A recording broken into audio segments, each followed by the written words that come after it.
Places of worship have existed in religion since the beginning of time. I can truthfully say that just thinking about all the unexplained noises and weird coldness has the hair on the back of my neck standing straight up. In fifth, we have the Most Holy Trinity Church in New York, built sometime between 1882 and 1885 on land that previously served as a graveyard until 1853.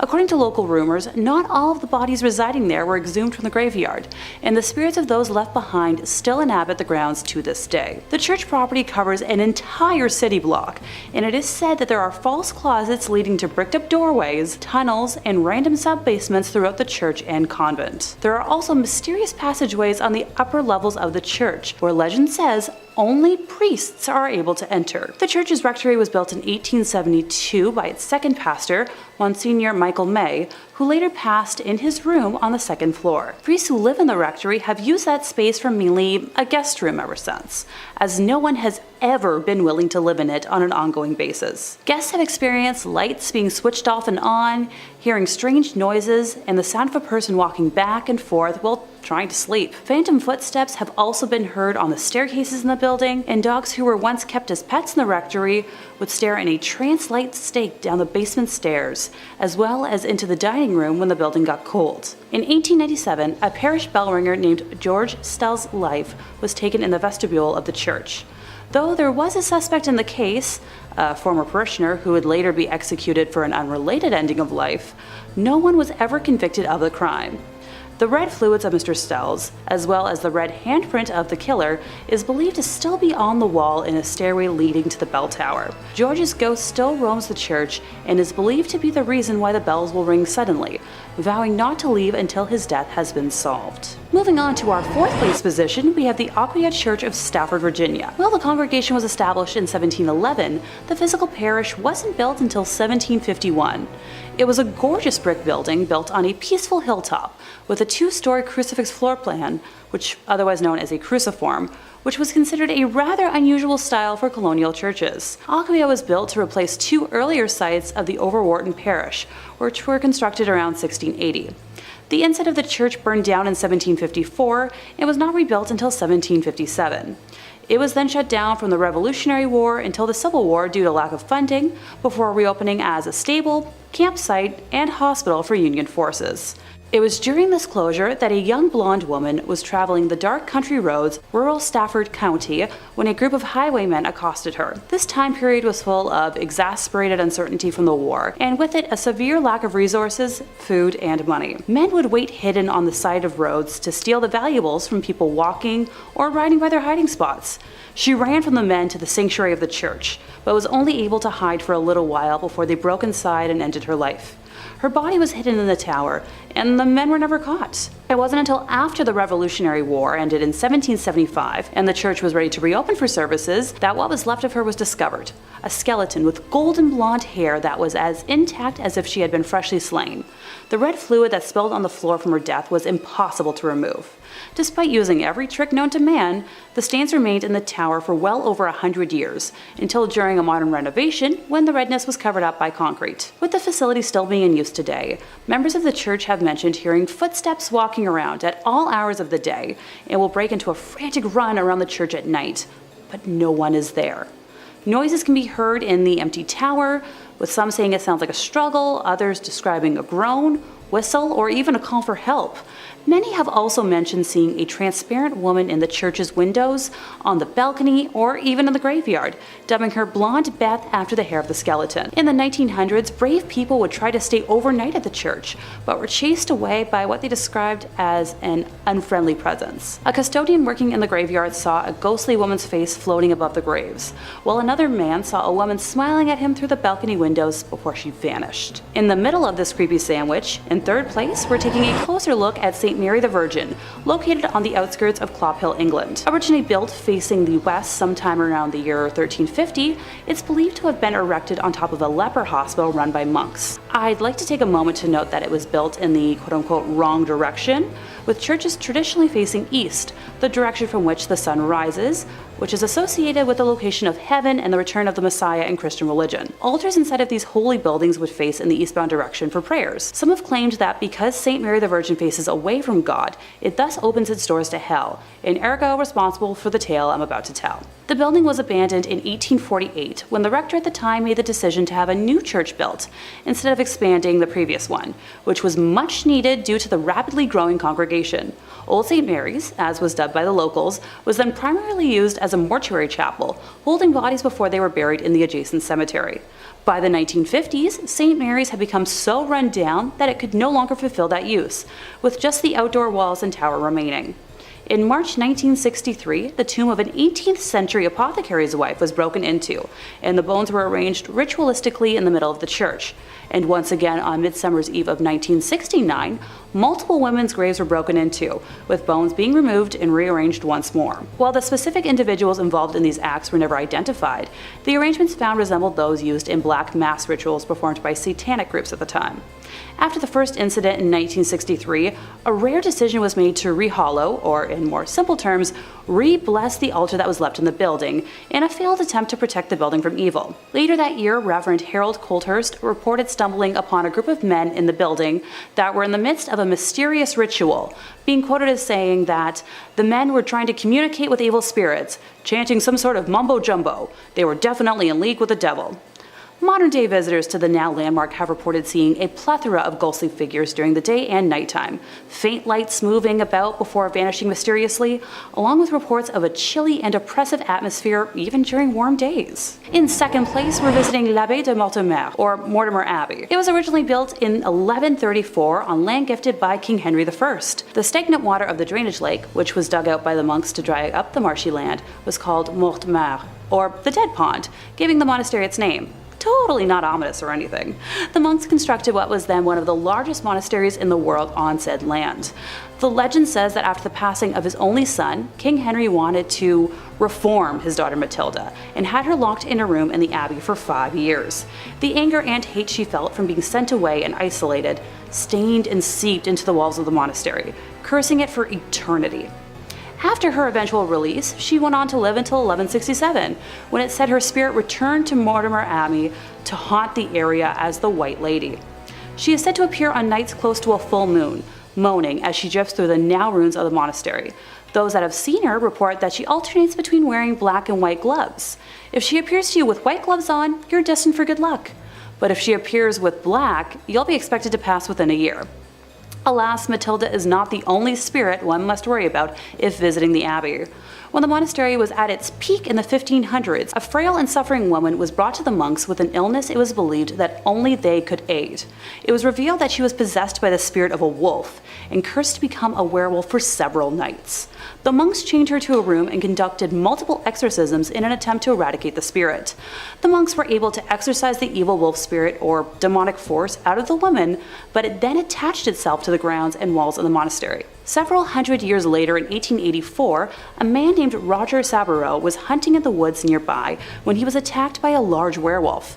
He shot it multiple times, killing the creature, but when he returned home at dawn, he found the body of his wife bearing wounds matching those he had given the wolf. People say the spirit of Roger's wife and his own heartbroken spirit still wander the area when the moon is full. The abbey was exorcised by the church in 1921, but still remains haunted to this day. And coming in first place, we have the Abbey of the Black Hag, locally known as Monasterengalagduff. Please don't curse me for my pronunciation, St. Catherine's Abbey, or simply as Old Abbey. It's located roughly 2 miles east of the village of Shanagolden, in the townland of Old Abbey. Gee, can you tell where it got its name? One of the earliest recorded nunneries in Ireland, with its first official record being around 1298, it was built on land donated by John Fitzthomas, and has the typical layout for abbeys of its time, with a dining hall, cells, isolated meditation areas, and other rooms still able to be identified amongst the ruins today. During the 15th century, there was a major battle for supremacy in the area between the Earl Fitzgerald and the prestigious Butler family, of which the Earldom of Ormond belonged. It got to such an extent that the local bishop was known to pray for peace between the families at masses. During one of the nightly attacks, Earl Fitzgerald attempted to get his wife to safety, but as he was pulling her onto his horse, an arrow pierced her thigh, shattering the bone and spraying red bodily fluids.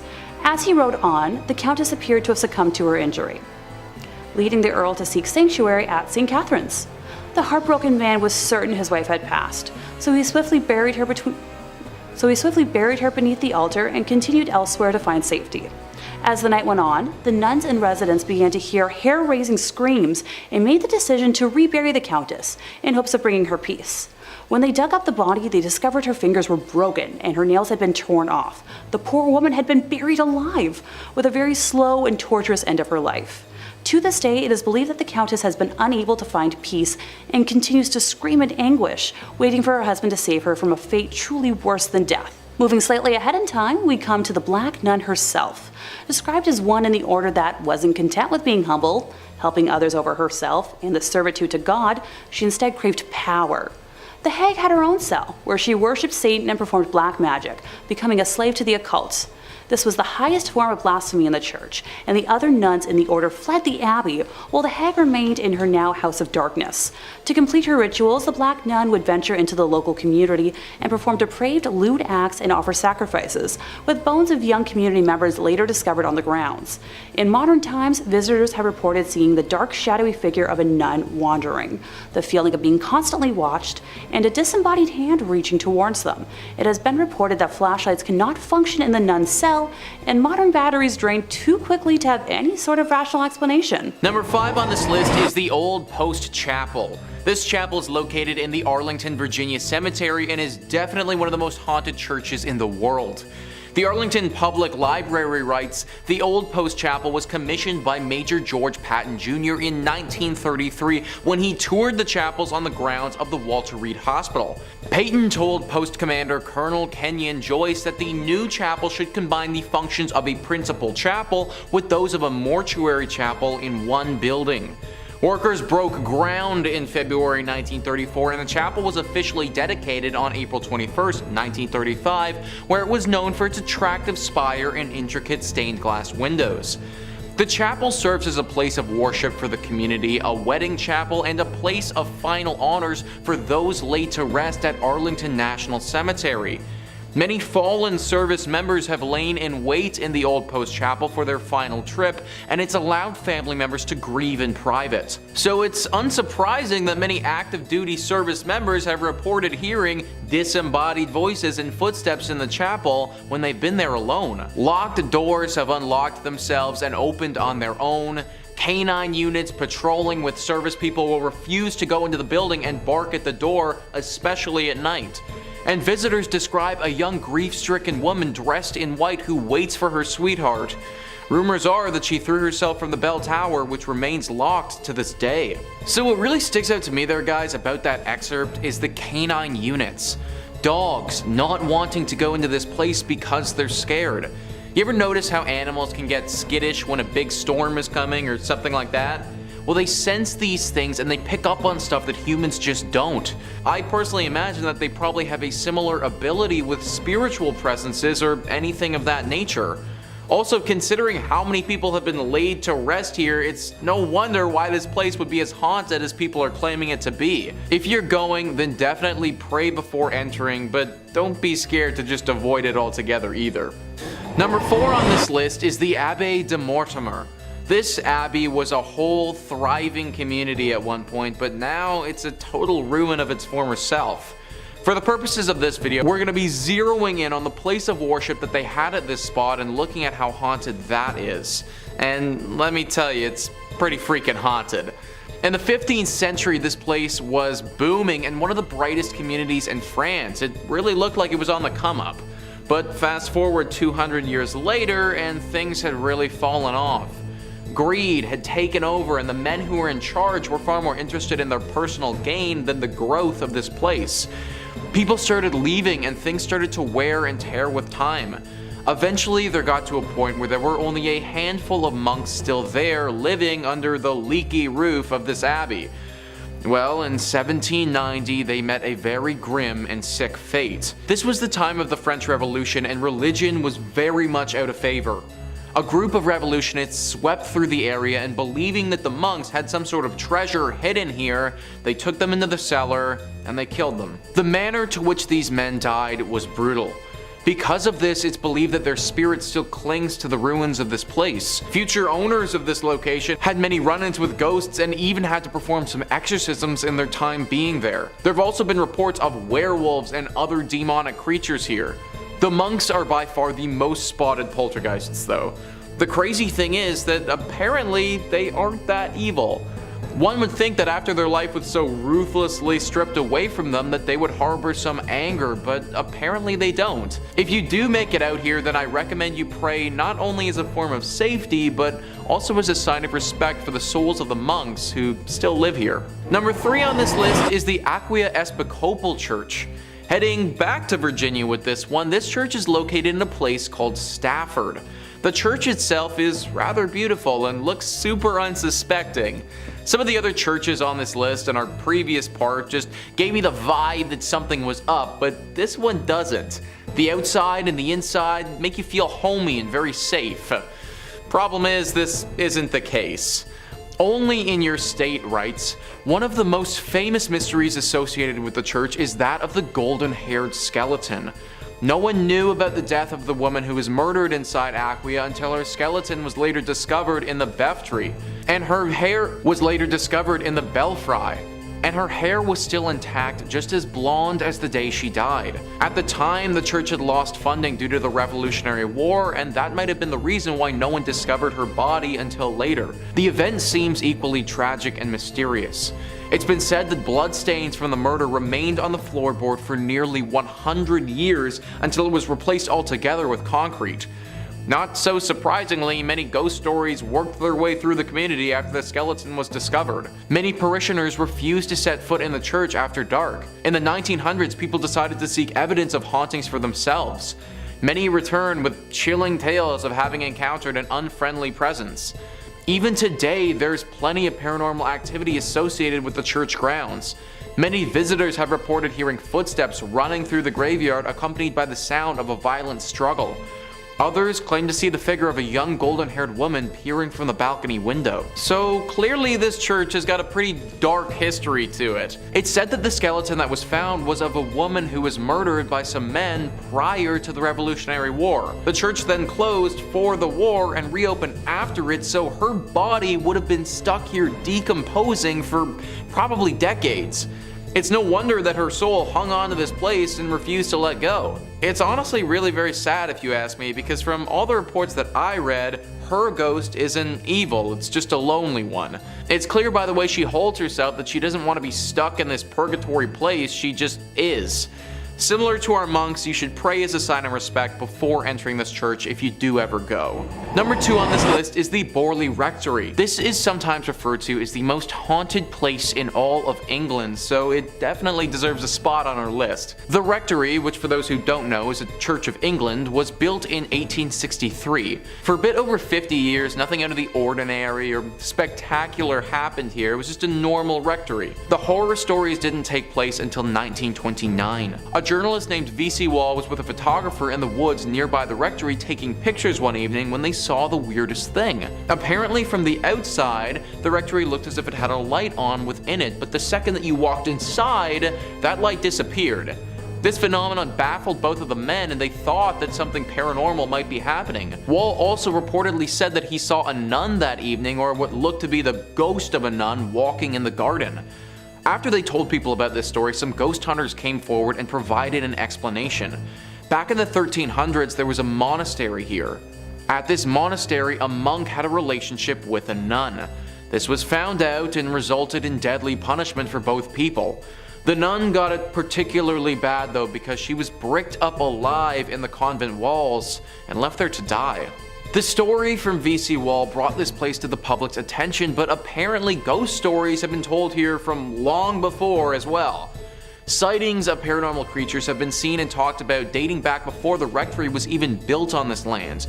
Clearly this whole area is just inherently cursed and this rectory just happens to be built on it. Strange rapping sounds, bells ringing, objects moving and flying around without anybody touching them. These are all very common sightings at the Borley Rectory. The ghost of this nun is also a regular character here, making herself known to newcomers quite often. If you happen to get really lucky, then you may also see a ghost coach with 2 horses and a headless coachman. Maybe lucky is kind of the wrong word to use here, but this sighting is a lot rarer and doesn't come out to everybody. Either way, the Borley Rectory is way too haunted and should probably just be avoided at all costs. And finally, number 1 on this list is St. Paul's Episcopal Church. This church and the grounds that it resides on is haunted by a number of different ghouls. It's located in the Florida Keys and has seen many a tragedy in its days. Whether it be a hurricane, a great fire, or other natural disasters, this church has pretty much been through it all. Ghosts and Gravestones writes, "The most well-known haunt of St. Paul's Church Cemetery is that of a man in 19th century attire who appears as a flimsy white vapor. Many believe that it's the spirit of Fleming himself who seems upset. Is it because his gravesite was disturbed so many times throughout the years by all the reconstructions? Nobody knows for sure, but his apparition has startled many. Another spirit that seems to roam the graveyard is a sea captain who appears to take great pleasure in frightening visitors. And beware of the ghost of a man who was legendary for driving the pirates out of Key West. His spirit is angry and ready to taunt, and those who've encountered his apparition say that even on a day when the weather is calm, violent winds come rushing through a tree that sits right next to his grave." John Fleming, the ghost that they talk about there, was the initial owner of this land and died on the property. His wife donated said land to be used for the church, but apparently her husband's spirit never left. The story behind the sea captain is unknown. Why he's come here or what happened to him is all a mystery. One thing is for sure though, he is a very dangerous ghost, and many visitors have reported being assaulted and terrified by him. This is definitely one of those churches that I would again avoid altogether, but if you do go, then make sure you say a prayer before entering. Coming in at 5, St. Paul's Episcopal Church, Key West, Florida. St. Paul's Church is the 4th church structure built by St. Paul's between the 1800s and early 1900s. And though it may look bright and new, this is because the church has been rebuilt numerous, and I mean numerous times. The original church, made of coral rock, was completed in 1839. However, it was destroyed during the Havana hurricane in 1846 and was rebuilt in 1848. Once again though, the church was destroyed when the Great Fire of Key West struck in 1886. However, by some good fortune, the rectory survived unscathed, and the rebuilding once again began on the 3rd structure, ending in 1887. However, disaster struck once again though in 1909 when the church was destroyed by a powerful hurricane. This time though, the parish hall survived, as well as the rectory. The church was once again rebuilt and construction was completed in 1919. However, during all of these rebuilds, it was discovered that the site was once a Seminole burial ground, with the land being previously owned by the Fleming family before the church was built, and the land was only granted after the widow was assured her husband's remains that were interred on the land would not be disturbed. However, this is where it gets spooky. Legend has it that the promise was broken and the widow's husband, John William Charles Fleming, was removed from the site. Spookier still, according to some locals, his ghost still wanders the site. Other apparitions have been reported as well in the graveyard, one being a ghostly group of children who were killed in a fire set by a jealous deacon who was taking revenge on his unfaithful wife. Yeah, yikes. Coming in at 4, St. Andrew's on the Red, Selkirk, Canada. Built between 1845 and 1849 to serve the local community of retired Hudson Bay Company personnel, this church is located in a small suburb of Winnipeg, located on a lightly forested hill with an incredibly impressive Gothic design. It is by far the oldest stone church in Western Canada and has definitely had its fair share of paranormal activity. The church became an old campfire story among young teens and rebellious kids who would dare their friends to walk backwards around the church 3 times, with the expectation that you would disappear. Now of course that never actually happened, but it was still a frightening tale to tell children so they didn't wander through the cemetery at night. Now what makes this church truly chilling is that victims of influenza, diphtheria, typhoid and tuberculosis from the early colonial era were interred here, and their restless spirits are said to still wander the grounds of the church. Specifically, some visitors have reported disembodied red eyes floating through through the cemetery, organs playing spontaneously, as well as a mysterious woman cloaked in white who is known to rattle the gates of the church.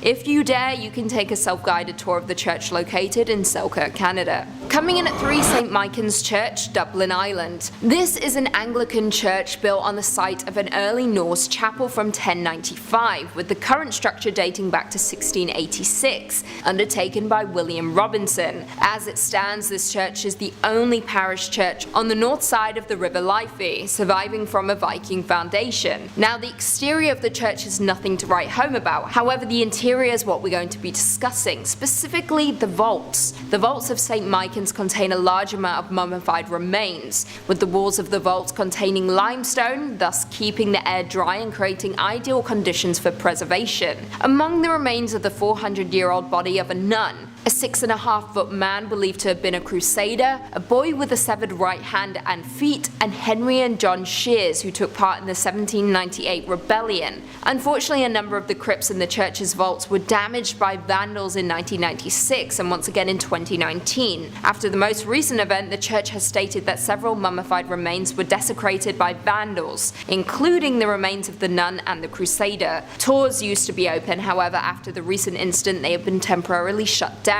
Not only will you be dealing with the enraged spirits of the dead when visiting this church, but also the despicable living. Coming in at 2, Cathedral of the Assumption of Our Lady, Guadalajara, Mexico. Also known as the Guadalajara Cathedral, this is a Roman Catholic cathedral of the Archdiocese of Guadalajara and was built in 1541 in the Spanish Renaissance style with neo-Gothic spires. However, though the building is beautiful, it has been plagued by hauntings and tragic events.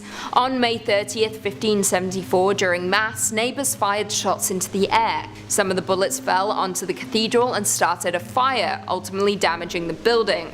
A second tragic event struck in 1818 when an earthquake shook the city, causing the towers and dome to collapse. The cathedral was of course repaired, however it continues to be in danger. It was damaged by earthquakes in 1932, 1957, 1985, 1995 and 2003. However, outside of natural disasters, the cathedral also has a ghostly side to it. One of the most popular attractions is of course the Crypt of Archbishops, which is truly chilling. However, more chilling still are the mummified bodies on display there, with one dating back to the 1700s, which belongs to a child that was killed for converting to Catholicism. Some visitors to the cathedral have claimed that they have seen her eyes blink and have witnessed her hair move. Very spooky indeed.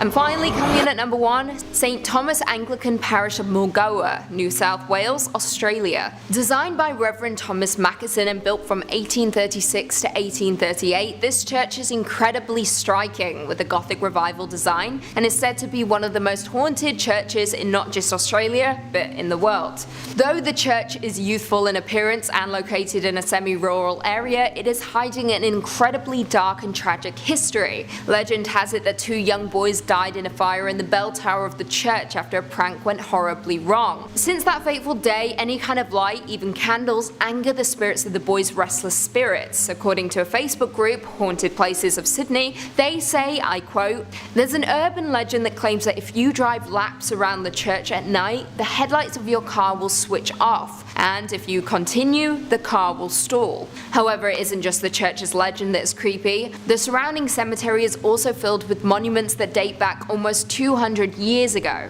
With monuments that date back almost 200 years, adding to the creepy factor. As of right now, the church is owned by Anglican Church Property Trust and was added to the New South Wales State Heritage Register on April 2nd, 1999. In at number 5, we have the Chapel of Ease. Located on St. Helena Island, which is part of the British Overseas Territories, we have the Chapel of Ease. During the colonial period, Chapels of Ease was constructed by farmers as a house of worship because their farms were located so far from the churches. This one was built using tabby construction between 1742 and 1747 and served the island farmers who were members of the Parish Church of St. Helena. It was once known as the White Church, as the combination of oyster shells and lime caused the structure to appear to glow white. Services came to a halt at the chapel after it was heavily damaged damaged in a forest fire in 1886. The church was virtually abandoned when the farmers evacuated the island in the fall of 1861. During the federal occupation of St. Helena, the church was used frequently by several of the northerners who had come to the island to educate and train the freedmen. It was also used as a sanctuary by Methodist freedmen as early as 1868. To this day, the church is empty, left just as it was the last day of service. There have been many reports of hauntings in the chapel from explorers visiting the abandoned building. To start, the atmosphere of the church has been described as heavy, creepy, and hushed with the passing of time, while some visitors have even reported hearing whispers, prayers, and singing coming from the interior of the chapel. Others claim to have heard names being shouted in the silent burial ground and from the surrounding forests. Others have also said to have witnessed a lady shrouded in white walking among the tombstones with her family. Moreover, other visitors have witnessed a number of ghostly occurrences on the grounds, while individuals have reported strange sensations when walking through the church's graveyard. Not only that, visitors have seen ghostly figures of people dressed in 18th century clothing. In at number 4 we have Borley Rectory. Established in 1862, the building was originally built as a house for the residences of the parish rector.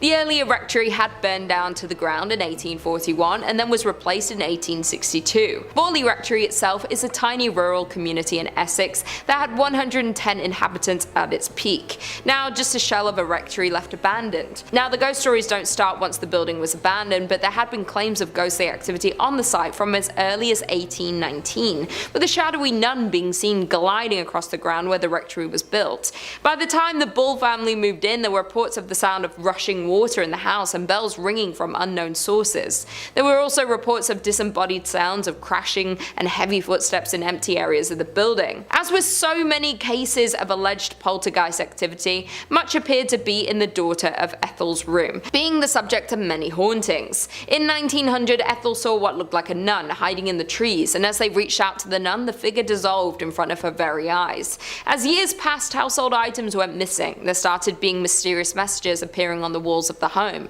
With the increase of hauntings, the owners hired a paranormal investigator of Harry Prince, after years of not being able to find a new owner as people were scared that the church was cursed. In at number 3 we have Most Holy Trinity Church. The Most Holy Trinity Church can be found in Williamsburg, Brooklyn. With the present day church is the third church built upon the grounds and was established in 1885. The church is known to be built on a site that had been a cemetery prior to being a church. Legend has it not all of the bodies were removed from the cemetery and that the souls of those who remain continue to inhabit the site. Not only that, but a number of people have mysteriously died while praying in the church since its doors first opened in 1885.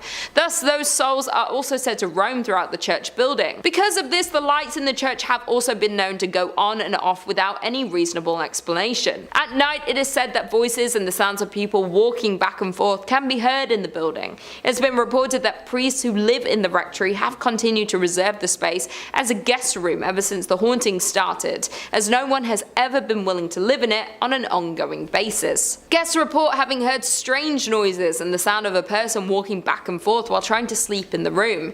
Phantom footsteps have also been heard on the staircases in the buildings, and the dogs who were once kept as pets in the rectory would stare in a trance-like state down the basement stairs, as well as into the dining room when the building got cold. With the number of souls trapped in the building and scary ghost stories throughout the years, it's hard not to believe that this church is cursed by the devil. In at number 2 we have the Abbey of the Black Hag. The Abbey of the Black Hag lies in the centre of the West Limerick in Ireland. It has been a source of paranormal and archaeological intrigue for centuries. It is named after Catherine D. O'Connell and was originally thought to be 13th century due to Vatican records. However, it may be 100 or so years older than this. St. Catherine's Augustinian Abbey was one of the few medieval convents in Ireland during the 1290s. Pope Martin V closed the convent after the locals were terrified of one nun practicing black arts and witchcraft within the abbey, which is known as the Black Hag cell. Due to the black magic performed on the grounds, it said that it brought bad fortune to the local population. The malevolent abbess was left to live out her days in the damp, deserted abbey. Due to the depraved conditions and her twisted practices, over time her skin blackened to such a degree that it gave rise to the local name for the convent, the Abbey of the Black Hag. While it's said that one ghost that haunts the convent is the Countess of Desmond, who was buried alive under the church's altar. Sightings of her menacing ghostly figure prompted an investigation of her grave, while visitors say you can hear her screams and scratching the stone to escape landscape in the early mornings throughout the ruins of the abandoned church. And finally, in at number 1 we have St. Louis Cathedral. The cathedral located on Jackson Square, St. Louis Cathedral is actually the 4th cathedral built upon its current location. The cathedral is the oldest continually operating cathedral in America. The 2 buildings which used to house the congregation of St. Louis's cathedral were destroyed by unfortunate events. The first building used as the cathedral was lost to a hurricane in 1722, just 4 years after the city's official founding. The cathedral, which replaced the earliest structure, then burned to the ground in New Orleans' Good Friday fire in 1788. The third itinerary of St. Louis's cathedral was built in 1794, but by mid-1800s the congregation decided that they wished to enlarge their parish church, thus the 4th version of St. Louis Cathedral went up in the 1850s. Perhaps the most famous ghost associated with the St. Louis Cathedral is that of Père Antoine. Père was a Spanish Capuchin friar at St. Louis Cathedral. He arrived in New Orleans in 1774 and was named pastor. His generosity and kindness to the people of New Orleans made him very popular. He was well liked by all of New Orleans. His death on January 19, 1829 was met with a somber and mourning city. He was laid to rest inside the St. Louis Cathedral 3 days after his death. Since his death in 1829, the ghost of Père Antoine had been seen in St. Louis Cathedral by an untold number of people. His ghost is easily recognized as there is a portrait of him inside of the cathedral. It seems as though the ghost of Père Antoine especially likes to show himself around the holiday seasons. Commonly, the ghost of Père Antoine is seen near the altar and on the balconies. Interestingly, the ghost has been seen in other areas of the city as well, especially in the alley next to the cathedral. In addition to that, the ghost of Pierre, there are other famous ghosts associated with St. Louis Cathedral. Some of the ghosts which are said to haunt St. Louis Cathedral, like that of Père Dagobert, who became pastor of St. Louis Cathedral in 1745. On quiet evenings after worship, people have seen the ghost of Dagobert walking the aisles of the cathedral, his head down to the ground, walking silently in sandals. Number 5 on this list is Rossland Chapel. Rossland Chapel is located in Scotland and is arguably the most haunted church in that country. This chapel has a ton of ghostly legends surrounding it that lead to the lore of its hauntings. The Rossland Chapel actually writes themselves. In July 2006, a group of actors were rehearsing in the chapel for a play they were about to do at the Edinburgh Festival. One said that he saw a fairy-like figure in the grounds of the building. Another was locking up the chapel at the end of the rehearsal.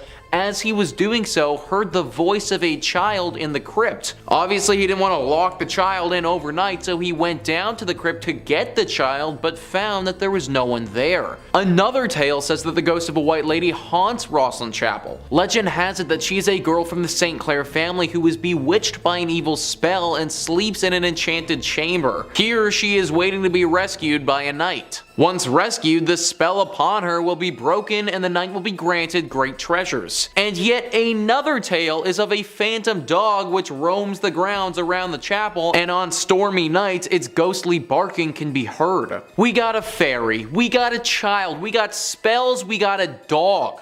This chapel has everything that a paranormal lover could ever want. They also didn't mention in that article about the ghosts of the monks that supposedly live there. This used to be an area where a bunch of monks would meet while they were alive, and it seems as if their ghosts have never left. And the crazy part about all of this is that nobody knows why this church is as haunted as it is. Most places that are tied to spirits have some sort of horror story to go along with them, but there really isn't anything here at all. I suppose it's possible that this church just happened to be built on an area where tons of spiritual energy has gathered. Hit me in the comments down below what you guys think happened to this place to get it like this, cause I'm honestly stumped. Number 4 on this list is the Nes Church.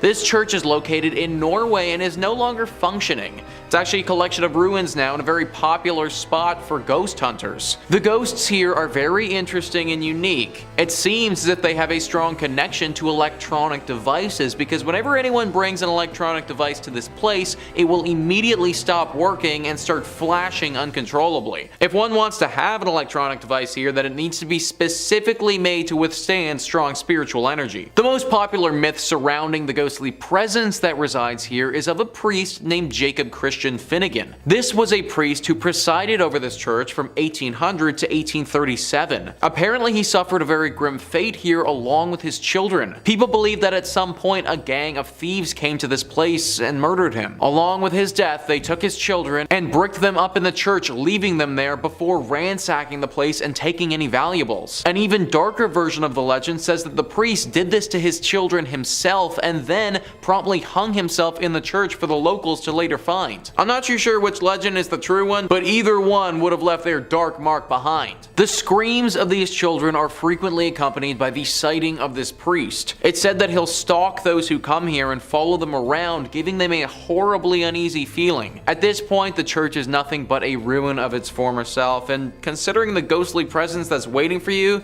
I just avoid going altogether. Number 3 on this list is the Church of Agia Theodora of Vasta. This church is located in Greece and is one of the most unique churches you will ever see. Sticking out of this tiny Byzantine church's roof is 17 holly and maple trees. These are sizable trees as well and grow over 30 meters tall. There are 2 versions of how this church got its ghostly presence, and they're described well by Greeker than the Greeks. They write, coming from a family of only girls, Theodora, to save her father from having to join the army, disguised herself as a boy and joined up. Not long after joining the army, a local girl, believing Theodora to be a boy, and when Theodora, for obvious reasons, rejected her, the girl, out of revenge, claimed she was pregnant by Theodora and demanded they be married. For reasons known only to Theodora, she did not reveal her secret, which could have saved her, and refused to marry and was consequently put to death. Version 2 is more or less the same, only this time, Theodora, again disguised as a boy, joined a monastery as a monk. Why she didn't save herself trouble and join a nun's monastery is not known, but anyway, a nun from a nearby monastery fell in love with the monk Theodora, the ending then being the same. Before her execution, Theodora prayed, "Let my body become a church, my blood a river, and my hair the trees." On the very spot where Theodora was executed, a spring gushed forth and grew to become a river which still exists today, as the river which flows beneath the tiny church. So guys, if that legend holds true, then not only is this church haunted by a ghost, but the actual church itself is a ghost. This whole thing was made up by the spirit of Theodora and therefore is basically a living church. Locals have said that because of this reason, the water that flows through this river has some exceptional healing properties and can cure many ailments. Considering this church may actually be the spirit of a person who has passed, I highly recommend saying a prayer before you enter. Number 2 on this list is the Templo Mayor ruins. So a church is typically defined as a place for Christian worship, but if we loosen up the definition a little bit and just make it a building or landmark where people would have worshipped higher beings,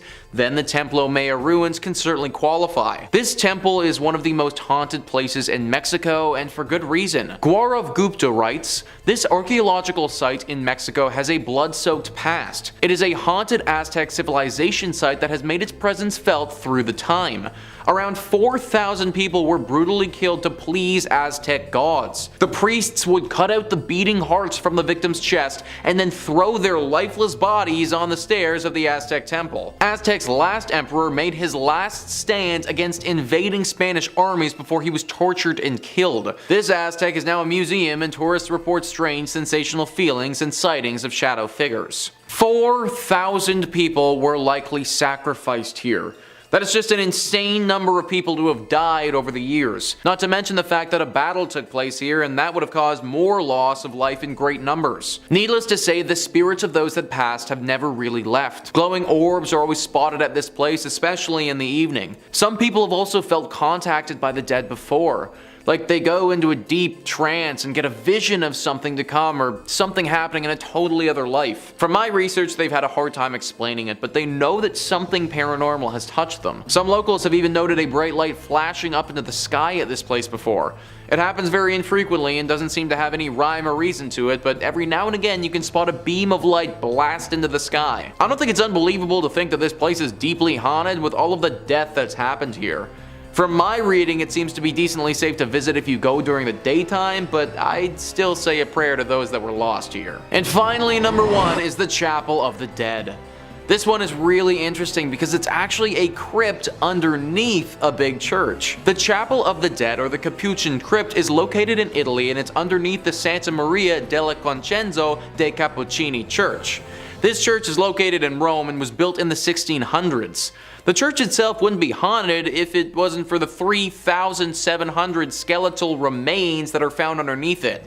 Yeah, that's right folks, this Chapel of the Dead has a bunch of dead in it. The remains of these dead are everywhere along the walls and represent different rooms of this underground chapel. There are 6 different rooms that comprise this chapel, and they are as follows: Crypt of the Resurrection, the Mass Chapel, Crypt of the Skulls, Crypt of the Pelvises, Crypt of the Leg Bones and Thigh Bones, and Crypt of the 3 Skeletons. Crypt of the Pelvises, guys, that's an actual thing. I feel like I don't need to go into detail about what sort of remains hang along the walls in that room, but yeah, that's an actual thing. And listen to what Wikipedia writes about the last room, the Crypt of the 3 Skeletons. The center skeleton is enclosed in an oval, the symbol of life coming to birth.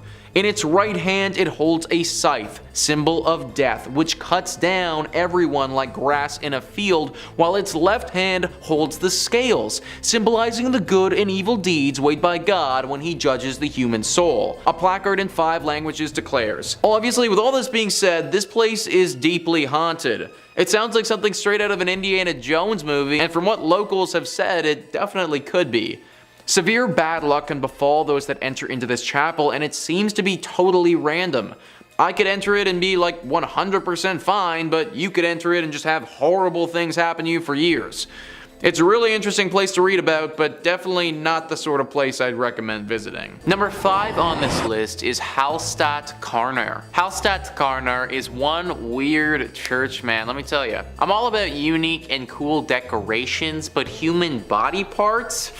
Kind of where I draw the line, guys. Discovery.com says many bone churches and ossuaries are decorated with femurs and pelvises, but at Hallstatt Karner, the skulls themselves are decorated. More than 600 of the skulls on display in this Benhaus, also known as Bone House in English, bear their former owners' names, professions, and the date of their death. Many are also adorned with decorative garlands and flowers. But perhaps what makes this bone church stand out the most is the fact that the most recent remains to be interred here belong to a woman who passed away in 1983 after having requested the Benhaus as her final resting place. What's more, she might not be the last because the church is still open to receiving similar requests. So yeah, the dark secret here is that there is literal bones still being added. 1983 is really not that long ago when you think about it, and like the article suggests, that's probably not the last person to have been thrown into this array of skeletons. I guess it isn't, but it feels like this should be illegal or something. At the very least, it's just super weird.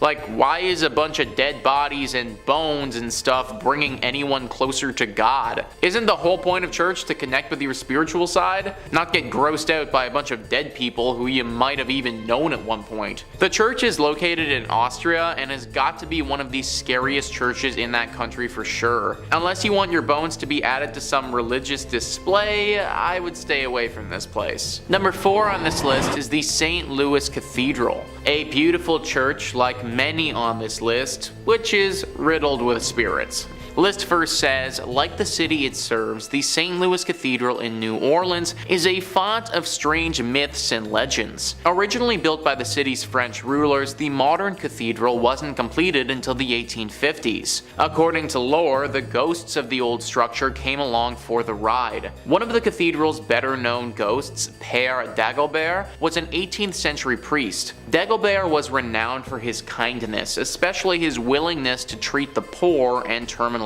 ill. During the 1760s, several members of his congregation decided to revolt against the city's new Spanish rulers. The mainly French and Creole rebels successfully pushed the initial Spanish force out of the city, but a larger force later managed to claim New Orleans for the Spanish king. Infuriated by the earlier rebellion, Irish-Spanish governor Alejandro O'Reilly decided to not only execute the rebels, but also leave their rotting bodies on the doorstep of the St. Louis Cathedral. As a devout Catholic, Dagobert could not stand by while Catholic bodies were so roughly treated. After failing to get O'Reilly's permission to properly bury the bodies, Dagobert led a funeral procession down to St. Peter's Cemetery and placed the slain men in unmarked graves. Dagobert's successor, a Spanish priest named Pierre Antoine, is also said to haunt the cathedral. More intriguingly, Antoine's friend, voodoo priestess Mary Laveau, who often prayed at the church during her lifetime, is also considered to be one of the many spirits inside the cathedral. So we got voodoo priestesses,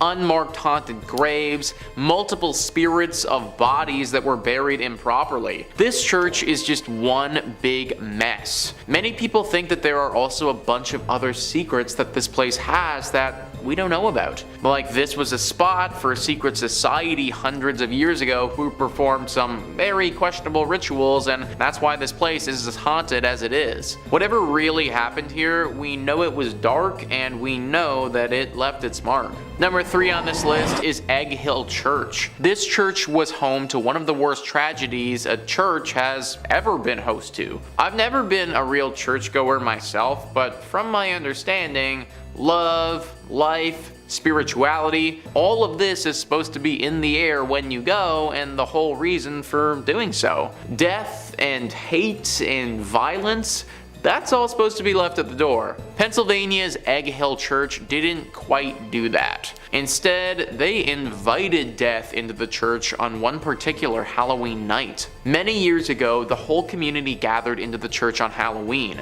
The priest passed around bread and wine as is customary, but this bread and wine was a little off. In fact, it was very off. So off that everyone who had it died. It was poisoned. It's unknown whether the town had collectively decided to end their lives together that night or if this was all the priest's doing, but either way, tens to hundreds of people's bodies lay lifeless on the ground when it was all said and done. Now, what are we left with? Well, the ghosts of all of these people, obviously. Even worse than that, the spirit of this evil priest still lingers here too, and apparently, he isn't done with the living. He's said to be very dangerous and wants to drag visitors down with him and take their life. This whole story is pretty much as dark as you can get, and it's no wonder the place is totally messed up today. Number 2 on this list is St. Nicholas Church. Hey, it's me.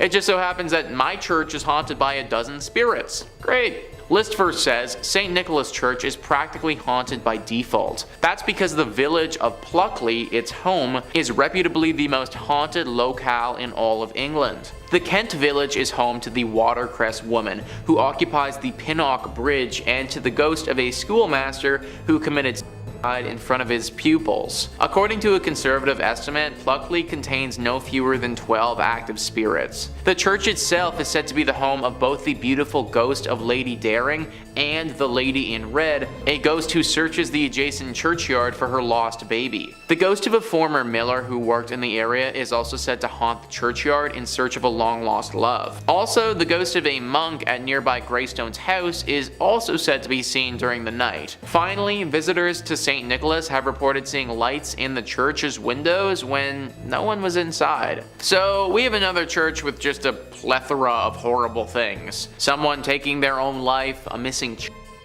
a man who has lost his loved one. My question is, why did all of this happen at this one church? Like, what really caused all of this to transpire in the first place? Are we just supposed to believe that it's all coincidence, or is there actually something more afoot here? I think that's the real secret, and sadly, I don't know if we're ever going to be able to find the true answer. And finally, number 1 on this list is St. Andres on the Red. Just that name alone, on the Red. Like, of course this place had to have some dark secrets. List first says St. Andrews on the Red, completed in 1849, is located in the town of Selkirk, which is more or less a suburb of Winnipeg. It's the oldest stone church in Western Canada, and it may be the region's most haunted thanks to the spirits of former plague victims. Other apparitions are said to populate the church's graveyard. Eyewitnesses have reported seeing a ghostly man clad in black and a mysterious woman in white. Also, a disembodied pair of red eyes have startled the visitors in the past, while a ghost car has been noted not far from the church's main entrance. If you're thinking about visiting the church or graveyard, be wary. Those who've claimed to have seen the various apparitions also reported having terrible nightmares the following nights. Most of these nightmares apparently involved the gates of the cemetery,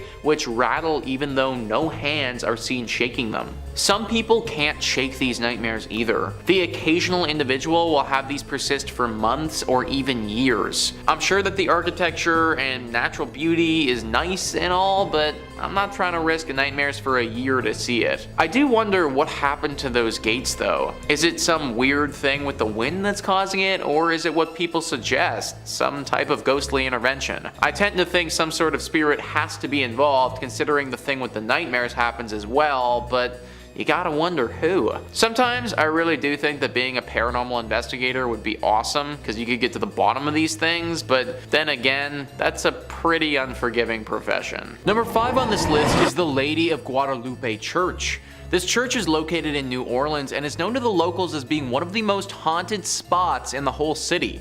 This location hasn't always acted as a place of worship, but for a long time was a chapel that you really didn't want to end up at. That's because for the longest time it was actually called the Old Mortuary Church. As I'm sure that you can probably guess, the crowd that entered this place wasn't the liveliest. In fact, using the word live to describe them is just flat out incorrect. New Orleans was hit hard many a time with epidemics, with yellow fever being especially bad. There were times during the city's history where the dead were too many to handle and they had to go somewhere. Enter in the Old Mortuary Church. Thousands upon thousands of bodies have went through these doors over the years. In fact, for the longest time, the only people this place saw were the pastors who were here and the countless dead. Everyday citizens were too scared to come here for fear of catching the disease and wouldn't even risk going to see their departed loved ones. Obviously, all this death has left its ghostly mark. Eventually, it was turned into a full-fledged church that people attend, but not before the spiritual damage had been done. Nowadays, the spirits of some of those who died during this harsh period in New Orleans history still haunt the area. Glowing orbs have been seen by those who frequent the church floating around at nighttime. Subtle and faint moans can be heard echoing throughout the walls, as if the moans themselves were wind blowing through the church. The ghost of a man has said to approach people from time to time claiming he needs help and that he was never sick to begin with. This is definitely one of those churches who's seen its fair share of tragedy over the years, and it shows. However, believe it or not, it may not be the most haunted church in New Orleans, but more on that later. Number 4 on this list is St. Helena's Chapel of Ease. This chapel is located in South Carolina and is a ruin of its former self. A website all about Beaufort, South Carolina writes, "The chapel was destroyed in a horrendous forest fire that happened after the Civil War. Today, the ruins of the chapel and a graveyard remain. The vault still remains out of order to this very day. The planters left St. Helena with the arrival of Union forces in 1861, and the church never regained its stature. Some stories relate that Union soldiers used it for services during the war, as well as Northerners who came to the area after the war to educate and train the former slave population. The door of the Fripp's vault was ruined by the soldiers, and at some point it was decided to brick up the entrance. According to the story, workmen did a very good job of sealing the vault, only to return the following day to find the bricks removed and neatly stacked beside the mausoleum. This had occurred many times. Convinced that the supernatural was at work, the job remained unfinished. Local authorities had assured that no one had been in the area the previous night long enough to complete such a task. Today, the vault remains empty. The door is half sealed by bricks. One might find the experience of looking into the vacant vault more than a bit unsettling, if not downright eerie. Ever since that moment, regular ghostly sightings have been reported here. A woman dressed in 18th century clothing carrying a child through the graveyard is one of the most frequent apparitions that takes form. People have also talked about hearing people singing here even though they'll be completely by themselves. Usually these songs sound like church songs and are quite beautiful actually. Also, just a general feeling of uneasiness has been reported at this spot very often. This place clearly has a very strong spiritual presence, and I'd highly recommend giving a prayer before entering it. Number 3 on this list is Nidaros Cathedral. Located in Norway, this is referred to by locals as the most important Norwegian cathedral and also the most haunted. Taking a look at this thing on the outside, it's certainly very beautiful, but also gives me some serious haunted vibes. And those vibes are well founded. The church was finished being built in 1300 and is directly in the center of the city of Trondheim. It's certainly been around for a large part of Norway's history, however the hauntings at this church have been pretty recent relative to how long it's been around. It all started in 1924 when Bishop Mary Gleditsch saw something pretty scary and gruesome. The ghost of a monk who had a massive slash directly across his neck. This monk has been spotted haunting the church ever since, but the weird thing is, nobody knows why. Historians have combed through Norway's history and can't seem to find a time that any order of monks would have stayed at this church. Now at the end of the day, this doesn't mean that having a ghost monk is impossible by any means. It's totally possible that a singular monk just happened to be at this church for some reason and through some tragedy died, or by the nature of that cut was potentially murdered. Whatever his reasoning for being there, he certainly is. Many visitors have spotted him, and some have said that they've seen him playing the organ in the church before. I personally can't imagine stumbling upon a monk whose throat is totally cut playing the organ. This is definitely one that deserves a prayer before entry. Number 2 on this list is St. Louis Cathedral. So we already talked about the Lady of Guadalupe Church, but the only reason that church even exists is because of the St. Louis Church. Also located in New Orleans and arguably more haunted than the previous one. This church is interesting because one could argue that it's been around a lot longer than the other New Orleans one, but that also isn't necessarily true. That's because this is actually the 4th church to go up on this spot. 3 previous times the church that was here has suffered serious damage that caused it to get replaced. One was from a hurricane that swept through the entire area and totally knocked the church to the ground. One was by a raging fire, and one was simply by wear and tear of being around for so many years. It was during one of the times that this place was in disrepair that that other church was built. Along with these incidents, it should also be noted that the church used to be used to bury some of New Orleans' prominent figures. So when you walk through this church, you're literally walking over a ton of graves in the process. Through the deep history this church has, it's no wonder that ghostly sightings are a regular here. Perhaps the most famous ghost associated with St. Louis Cathedral is that of Père Antoine. Pierre was a Spanish Capuchin friar at the St. Louis Cathedral. He arrived in New Orleans in 1774 and was named pastor. His generosity and kindness to the people of New Orleans made him very popular. He was well liked by all of New Orleans. His death on January 19, 1829 was met with a somber and mourning city. He was laid to rest inside the St. Louis Cathedral 3 days after his death. Since his death in 1829, the ghost of Père Antoine has been seen in St. Louis Cathedral by an untold number of people. His ghost is easily recognized as there's a portrait of him inside the cathedral. It seems as if the ghost of Père Antoine especially likes to show himself around the holiday seasons. Commonly, the ghost of Père Antoine is seen near the altar and on the balconies. So guys, what I just read is from an article written by Ghost City Tours describing how serious this haunting is at this church. Apparently Père Antoine isn't the only ghost either, but people have reported seeing the ghost of another pastor and some other apparitions of what looks to be people from the 1700s. Clearly something about a New Orleans church is very attractive to the paranormal. And finally, number 1 on this list is the Abbey of the Black Hag. This church would be a tad bit difficult to pray before entering because there isn't too much left to enter.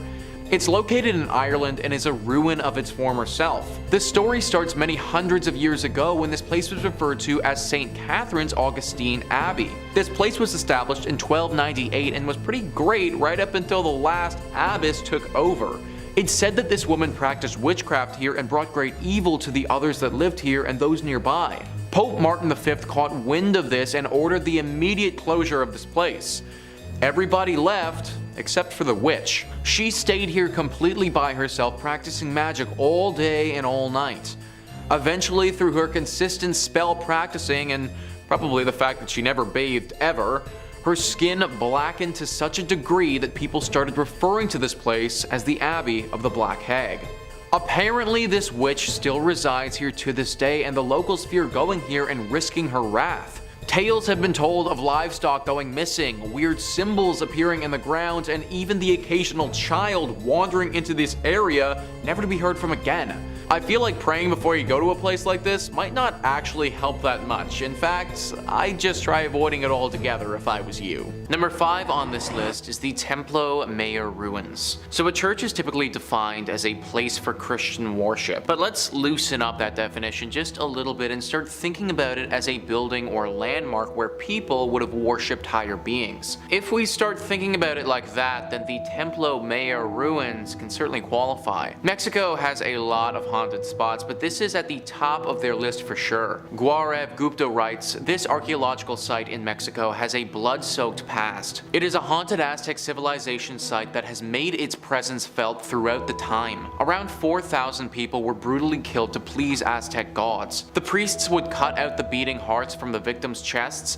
and then throw their lifeless bodies on the stairs of the Aztec temple. Aztec's last emperor, Cuauhtémoc, made his last stand invading Spanish armies before he was tortured and killed. This Aztec is now a museum, and tourists report strange sensational feelings and sightings of shadow figures. 4,000 people were likely sacrificed here. That is a truly absurd amount of sacrifices. Then throw on the fact that a great battle took place here, and you end up with so much death. Needless to say, the spirits of those that passed have never really left. Glowing orbs are always spotted at this place, especially in the evening. There have been reports of these glowing orbs touching the people and transporting them to the world of the dead. They go into a hypnotic state and can't move, sort of like what happens to people in the latest season of Stranger Things, if any of you have watched that. They have a very hard time explaining what has happened to them after the fact, but they know that it was the dead. This is accompanied by a giant beam of light that flashes into the sky. There is evil here, there just has to be. All of the death that has transpired over the years has left a horrible stain on this place, and evil has congregated here. No one knows what type of evil or what spirit is behind this, but just know that this is a scary place that you should probably avoid. Number 4 on this list is the Nes Church. Nes Church is a Norwegian church that is no longer operating. It's a collection of ruins now and a very popular spot for ghost hunters. The ghost hunters have discovered that electronic equipment, or your standard cell phone, isn't going to do so hot in this church. For whatever reason, the second that you bring anything like that in, it just completely shuts down. If one wants to have an electronic device here, then it needs to be specifically made to withstand strong spiritual energy. The most popular myth surrounding the ghostly presence that resides here is a priest named Jacob Christian Finnegan. This was a priest who presided over this church from 1800 to 1837. Apparently, he suffered a very grim fate here along with his children. It's thought that he and his children were killed by an evil gang who came through the church looting it. They killed the priest and then, ever so cruelly, bricked his children up and left them to die. This is only one variation of the tale though, because one legend actually says that the priest did this to his kids himself. Regardless of which one is historically accurate, they're both pretty bad. The screams of these children are frequently accompanied by the sighting of this priest. It's said that he will stalk those who come here and follow them around, giving them a horribly uneasy feeling. It's very likely that if you go by yourself, this ghostly priest will attack you and could do some serious damage. Maybe he wasn't evil when he was alive, but he certainly is now. Number 3 on this list is Grayfriars Kirk and Churchyard. As the name Grayfriars might hint, this church is located in Scotland. History Hit says, with the kirk tracing its origin to 1598 and the graveyard dating back even further to the 1560s, Grayfriars Kirk and Kirkyard in Edinburgh is said to be one of the most haunted religious sites in the world. Known for body snatching and violent ghosts, the famously fearsome site has even been referred to by Scottish poet Robert Louis Stevenson. The site's most famous ghost is the Mackenzie poltergeist. George Mackenzie, who was known during his lifetime as a ruthless persecutor of Scottish Covenanters, a Presbyterian movement in the 17th century. His spirit was reportedly released in 1999 when a homeless man looking for somewhere to sleep broke into his his final resting place, the Black Mausoleum. Next to this mausoleum is the former Covenanters prison, which housed some 1,200 members of a failed anti-government revolution in 1679. Only 257 prisoners came out alive, with the remaining dead said to haunt the churchyard. The negative energy that surrounds this church is said to be so strong that it's attracted some pretty powerful beings. The devil is the one being that people associate with this place. Some believe that this church is actually a secret lair for the devil, that these other demonic spirits are working to keep us away from this place so the devil can fulfill his evil agenda. If this is the case, then I think that we should do as the devil wants and leave it alone. Number 2 on this list is Borley Rectory. Built in 1863 in England, this is one of the most famous haunted churches in the world. We can thank the personalities of Ed and Lorraine Warren for bringing it into the spotlight, as they had quite the experience at this church back in the day. The horror stories began back in 1929. A journalist named V.C. Wall was a photographer in the woods nearby the rectory, taking pictures one evening when they saw something very strange. From the outside, the rectory looked like it had a light on, but if you walked inside, it was all dark. Wall also saw the ghost of a nun that evening walking around the graveyard, looking as eerie as you may expect. After they told people about this story, some ghost hunters came forward and provided an explanation. Back in the 1300s, there was a monastery here. At this monastery, a monk had a relationship with a nun. This was found out and resulted in deadly punishment for both people. The nun got it particularly bad though, because she was bricked up alive in the convent walls and left there to die. The 1929 story was the big one that kicked everything off, but after this happened, other stories started emerging. Stories about this land before the rectory was even built. Apparently this area of land was always haunted and dealing with ghostly presences. Strange rapping sounds, bells ringing, objects moving and flying around without anyone touching them are all very common sights at the Borley Rectory. The ghost of this nun is also a regular character here, making herself known to newcomers quite often. You may even see the ghost coach. A headless phantom coach driver is said to be around the area and will approach people every now and again and take them away. Why anyone would ever get into a coach driven by a headless ghost is beyond me, but apparently it happens. Everything about this rectory and land is evil, and it needs to be avoided. And finally, number 1 on this list is Nidaros Cathedral. This is not only Norway's most important cathedral, but also one of the most haunted as well. I mean, in all honesty, it literally looks like Dracula's castle if Dracula's castle was a cathedral. It was constructed in the 1300s, but the actual hauntings didn't begin until relatively recently in its lifetime. In 1924, Bishop Mary Gleditch saw something pretty scary and gruesome. The ghost of a monk who had a massive slash directly across his neck. Ever since that day, this monk is seen very regularly. Nobody knows why though. People and historians have looked through the history of this cathedral and can't seem to find any record of a big monk population ever staying here. However, it doesn't make sense that this random monk ghost would just show up out of nowhere, so you have to imagine that he was here at some point before. You also have to imagine that he got that cut on his neck here too. All of it is very dark and mysterious and makes you wonder what else happened here that wasn't documented. Number 5 on this list is the Borobudur Temple. Borobudur Temple is located in Indonesia and is frankly extremely beautiful. It's located on the island of Java and is one of the biggest Buddhist temples in the entire world. It truly looks like something from a legend or from something directly out of an Indiana Jones movie. Now, it was built many hundreds of years ago between 780 AD and 840 AD during the Selandria dynasty. There's a lot of lore that surrounds this temple and a ton of mystery. Located in a very remote location, it kind of got forgotten about for several hundred years. Then in 1970, it was almost rediscovered by UNESCO, and it was decided that they would try and rejuvenate it to its former glory. Now, during the process of rediscovering this beauty, they also rediscovered the darker side of this place, which has people believing, at least at one point, the devil may have been hiding here. Gruesome visuals etched into the interior of this temple depicting some just horrible things. Torture, beheadings, displays of sheer violence that I can't get into detail on YouTube about.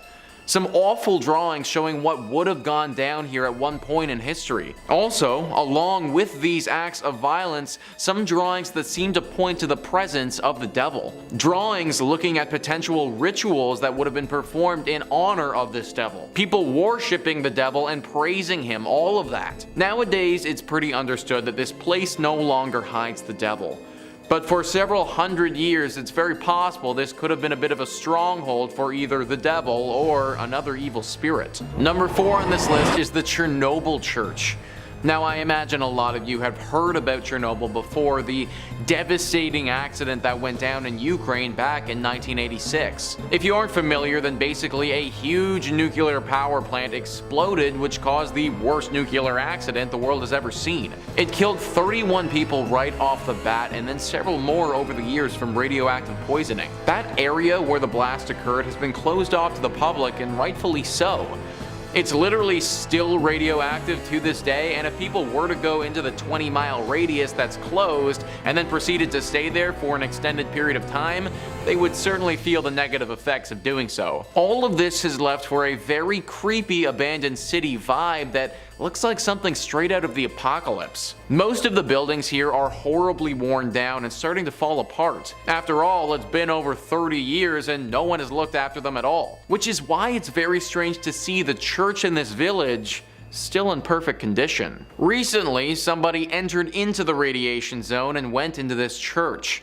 They were shocked to see that the church itself on the inside was still in perfect form. Even though everything around it has been hit hard with decay, this building still remains how it was.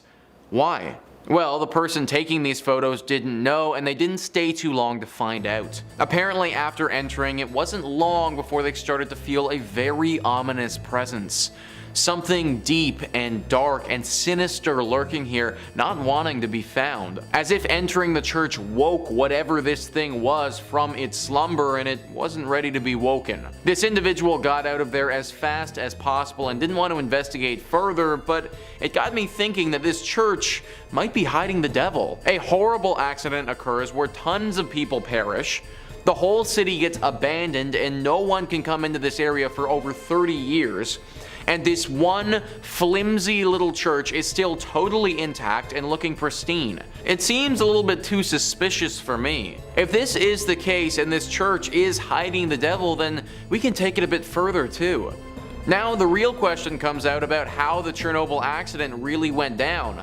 Maybe the devil, or whatever demonic creature is living in this church, had some role to play. Number 3 on this list is Grayfriars Kirk and Churchyard. This church is located in Edinburgh in Scotland.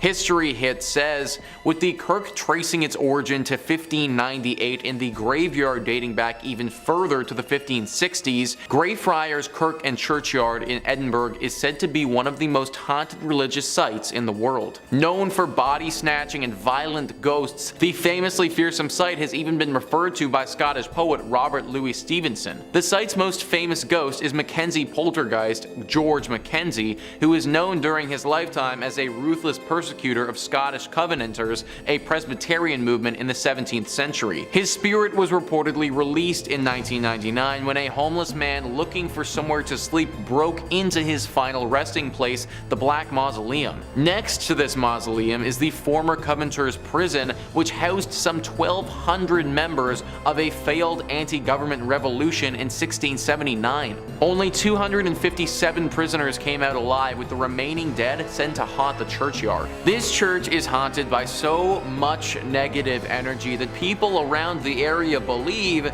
it's actually attracted the devil. Basically, all of this evil has gotten the devil's attention, and it's possible that one of those evil spirits that's hiding out is the devil in disguise. It's also believed that the devil may have released all of these demonic spirits to keep people away from this place, as he's doing something sinister.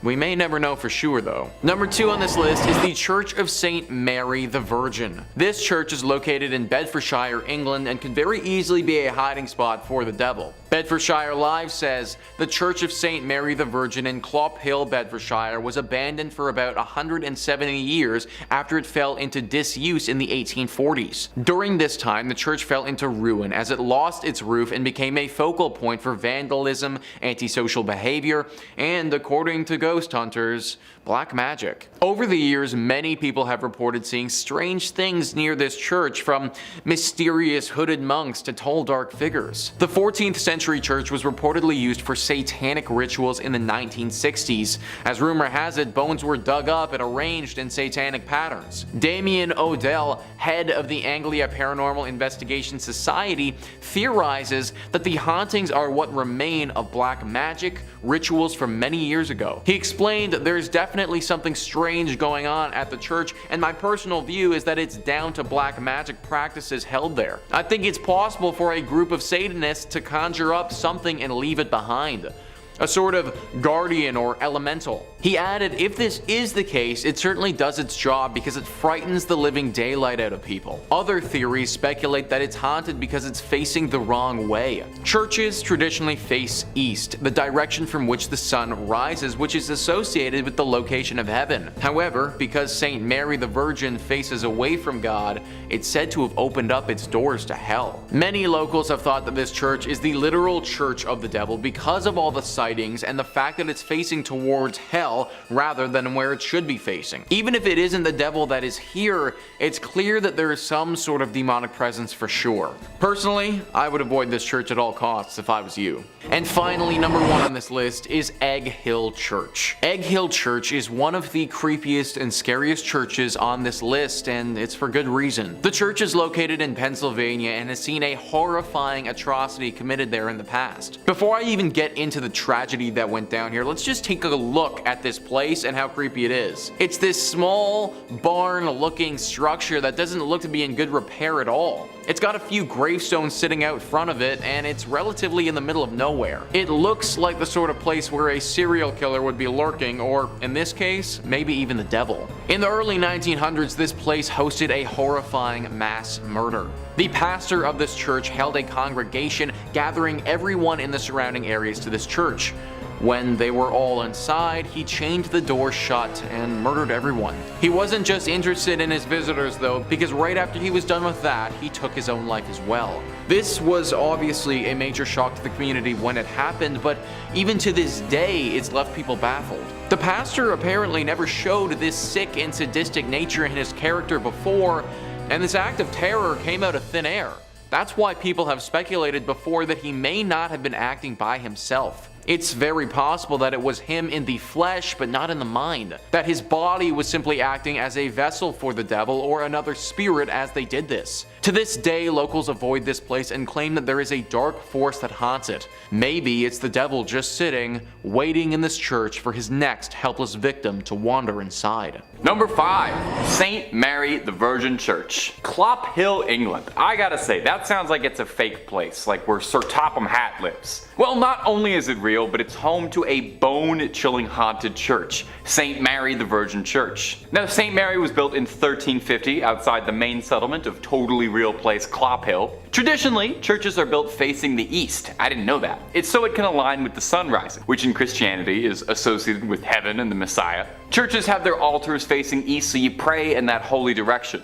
Well, St. Mary's just had to be a little different, and this church is facing the west, facing away from God. And it's why some people believe the church is hosted to evil spirits, as facing west means they've shunned God and opened their doors to the devil. Paranormal investigators have strongly suspected the church as being host to satanic rituals. As the church fell into disuse, it became a popular spot for vandals, and if you believe the legends, black magic. In 1963, a local couple saw 2 people wandering around holding a human skull, which definitely I think would cause you to look twice. The people told the couple that they had found the skull in St. Mary's, where it had been jammed into a wall. When the couple went to investigate, they found on the floor a breastbone, pelvis, and leg bones, all laid out in a pattern used for black mass. Pretty spooky. Scattered cockerel feathers and tracings of 2 crosses filled in red were found inside the church as well. And as if that wasn't slightly unnerving enough, they also found that 6 graves of women in particular had been tampered with as well. All signs seem to be pointing towards some dark rituals happening at St. Mary's Church. Common sightings at the St. Mary's Church range from smaller scale things like strange screeching during the night or hearing the bell going off despite being long abandoned, and the more threatening reports seeing tall, dark figures wandering the ruins of the church, perhaps getting themselves ready for another ritual, or perhaps they've been contacted by a ritual and are arriving. Only thing I know is I won't be checking out the midnight mass there anytime soon. And if you're interested in way more scary stories of all manners, cryptids, conspiracies, churches, hauntings, aliens, we've got a little bit of everything at Top 5 Scary. So click on through, find something to get cozy with, and subscribe, and make sure you hit that bell so you catch all of our videos as they drop. But do all that stuff at the end of this one, okay? Because we got way more haunted churches for you coming right up. Number 4. Our next entry on the list today is going to be the Aquia Episcopal Church. And if you haven't said that, try saying that 10 times fast. I dare you. Located in picturesque Stafford, Virginia. The church has 200 years of history to it,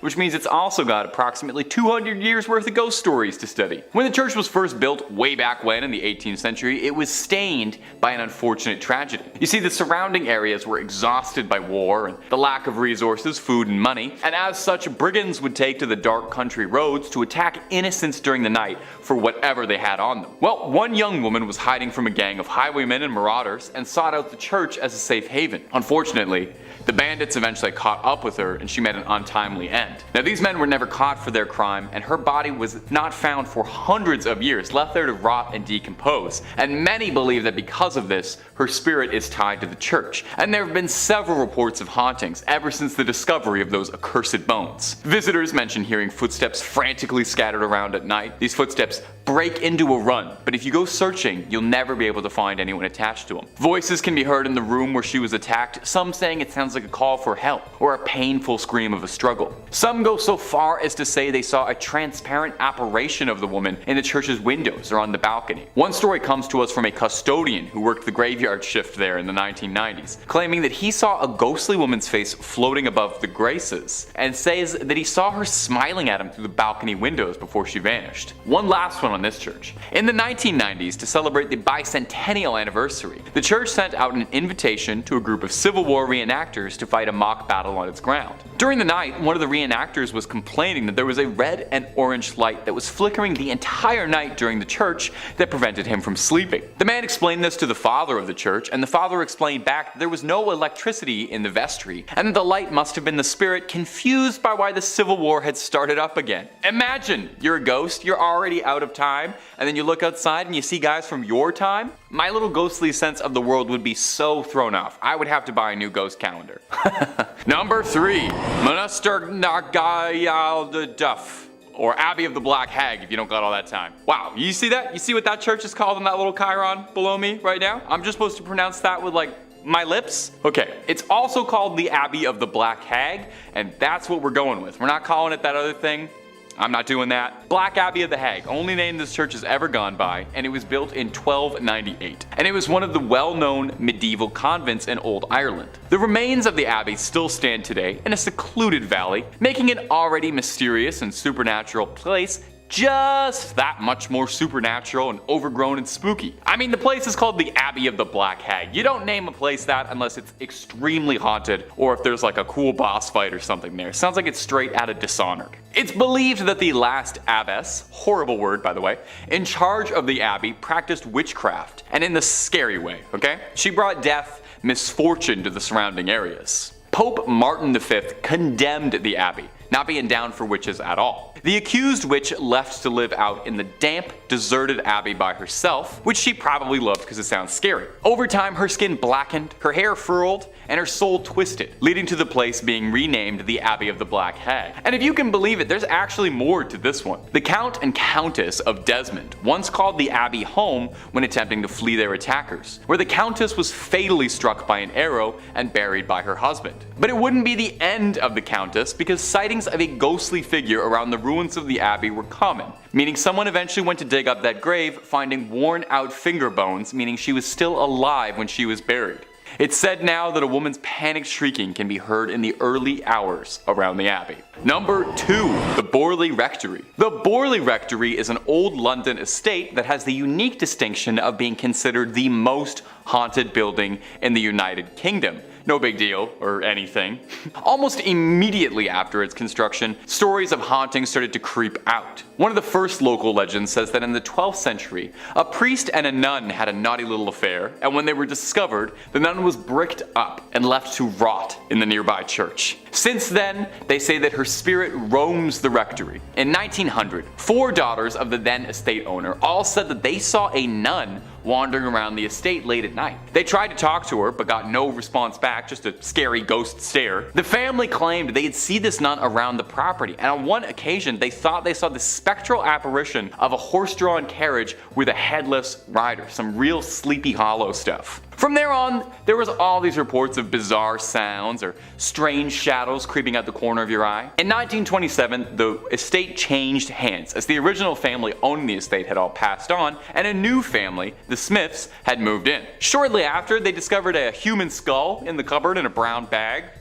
Which is not a great housewarming gift, to be honest. They reported poltergeist behavior, unexplained footsteps, lights flicking around them, and the same sightings of headless specters. Now they only lasted 2 years, not being down for any of the hauntings or skulls in cupboards, any of that business. And the next family, the Foysters, didn't have much better luck. They had objects flying around their home, and on one occasion claimed their daughter was attacked by something truly horrible. They moved out as well.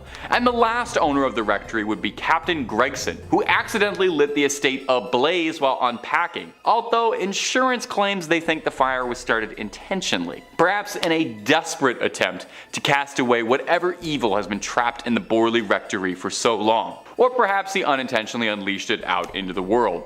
Time will tell. At number 1, Mortimer Abbey. Mortimer Abbey is a monastery in the forest of Lyons, France. A real old church built in 1134 on marshland, near the stagnant water of the drainage lake. The monks dug it out to try and dry the marshy land around the Fulbrock stream, which was called the Dead Pond. In French, Mortemer, which is where the name comes from. You can kind of hear it there. Mortimer, you know. Perhaps it's this history of being built on a dead pond is why Mortimer Abbey was doomed to be haunted. Now the abbey flourished for centuries, but over time started to become claimed by the passage of time, and it fell into decline and disrepair. In the 17th century, there was an attempt to try and rebuild the abbey and recapture its former old glory, but the decline was already pretty present and had set in by that point, and by the time of the French Revolution, only 5 monks still remained in the abbey. Eventually, the abbey would collapse entirely and go private, and in 1863, the abbey would find itself in the hands of a rich Parisian family, the Delarues. Mr. Delarue moved his wife and his sons into the abbey, but soon discovered they weren't the only tenants. While walking the lawns, the young people of the house saw a light from the library. As if by an invisible hand, these hatches unfastened, their handles turned, and the windows and doors all opened. The paintings on the inside of the abbey turned themselves around and steps thundered out into the halls, and nobody moved out immediately after. I would have started looking for new real estate right then and there. But one night the young Delarue, Charles, had his fiancée over to come see the estate that would become her new home in marriage. She was offered the guest room, but found herself terrified during the night when she couldn't sleep because she was too busy being tormented by mysterious sounds and objects around the room that were hurling themselves around, being possessed by something. Having had, quite frankly, enough, like I think any of us might have, the young suitor announced she would never live in this house, called off the entire marriage, and hurried back to Paris tout de suite, where there were plenty of handsome young men asking her hand in marriage who didn't live in old haunted estates, okay? That's the message to take away from this. Get the love you deserve, and the love you deserve is not in a haunted house. Coming in at number 5, we have Oradour Church in France. Located in central France, a few miles from Limoges lies a now abandoned town called Oradour-sur-Glane. The town is now filled with empty houses, train lines that are out of order, and a sign of tragedy. With roadside walls pocked with bullet holes, fire marks, scorching stone houses, the church roof has gone through some massive explosion. This tragedy happened on June 10, 1944, when Adolf Diekmann received information from members of the Vichy regime that SS officers had been captured and were being held by members of the French resistance at Oradour-sur-Glane. Diekman led his team to Oradour-sur-Glane intent on revenge. Whether he went to Oradour-sur-Glane instead of Oradour-sur-Veres on purpose or whether he mixed up the two towns because of the similarity in their names is something we will never know. The men of the village were quickly rounded up, then herded into a variety of surrounding barns and garages as the women and children were confined to the local church. Then a gas explosion was placed in the church and lit aflame. There was only a handful to survive the tragic accident that happened at the church of this town. With all the lives lost in the church and surrounding town of that night, it is said to be haunted by many spirits. As some witnesses report, as they stand at the church's windows at night, they see the dark spirits of the people who lost their lives walking through the ruined village's deserted streets. Others state they often smell the aroma of burning wood and flesh as it lingers over this abandoned village. Until recently, the new residents would leave gifts along the border of the village of the martyred as a peace offering for the spirits that still haunt the church. In the end, we will never actually know the reason behind the attack upon the Oradour Church on June 10, 1944, though some think there was an evil entity or spirit upon the church that coerced the attack to happen. Coming in at number 4, we have St. Mary the Virgin, England. In an English village, you'll find the Church of St. Mary the Virgin, built around 1350 just outside the main settlement. The church in Clophill, Bedfordshire was abandoned for around 170 years after it fell into disuse in the 1840s. There are a few odd things about this ancient little church, the most significant being that it was supposedly built facing the wrong direction. Churches are traditionally oriented to face east, the direction from which the sun rises, which in the Christian religion is associated with the location of heaven and the return of the Messiah. Churches are positioned with the altar facing east so people will pray in that holy direction. Some have claimed that because St. Mary the Virgin Church faces away from God, it thus opens its doors to hell. Indeed, the church has a long history of reported hauntings and supposed satanic rituals. The 14th century church was reportedly used for satanic rituals in the 1960s.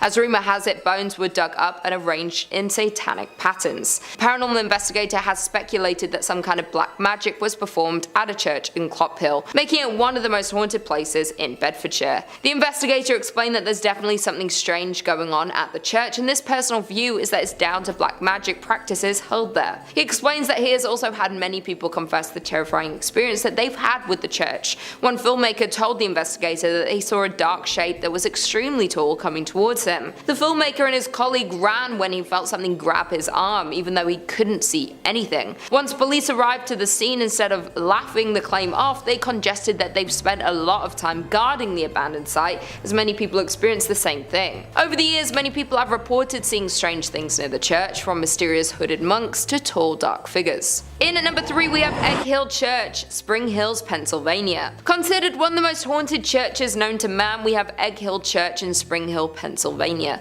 The church was built in 1860 and was out of use by the 1920s. The most well-known story about Egg Hill Church is of the great number of people that supposedly lost their lives. This occurred at the turn of the century in the 1800s, when the pastor at the time ended the life of his whole congregation by poison and kept them in the nearby woods. Other stories say that the pastor only ended the life of the people of the parish. He reportedly would end their lives one by one under the mysterious circumstances and got away with it, until the day that he would be discovered, where he would end his own life in the church. Some who have been to the church say they have seen drawings of pentagrams and goats appear on the walls and ceilings, written by some unknown entity. Others say that from outside the church you can hear strange noises coming from the inside when the church is locked up and supposedly empty. Some claim the sounds are similar to children's voices. Therefore, there is no doubt that this haunted church has the potential to be cursed by the devil. In at number 2, we have Aquia Episcopal Church in Virginia. This church is said to be one of the most haunted churches in Virginia. Legend says that the church and the church graveyard, which has graves dating back to 1738, are both home to paranormal activity that has taken place for over 200 years. Even the early years of the church being opened were marked with tragedy. In the mid-18th century, a woman was hiding from a group of men within the church's walls and lost her life. Even more upsetting was the fact that she was not discovered until years later, when the church reopened after the Revolutionary War. War. No one knows exactly the details of the loss, yet there have been several claims of paranormal activity since. Her hair just as blonde as the day she lost her life. At that time, the church had lost funding due to the Revolutionary War, and that might have been the reason why no one discovered her body until later. Moreover, it's been said that blood stains from the murder remained on the floorboards for nearly 100 years,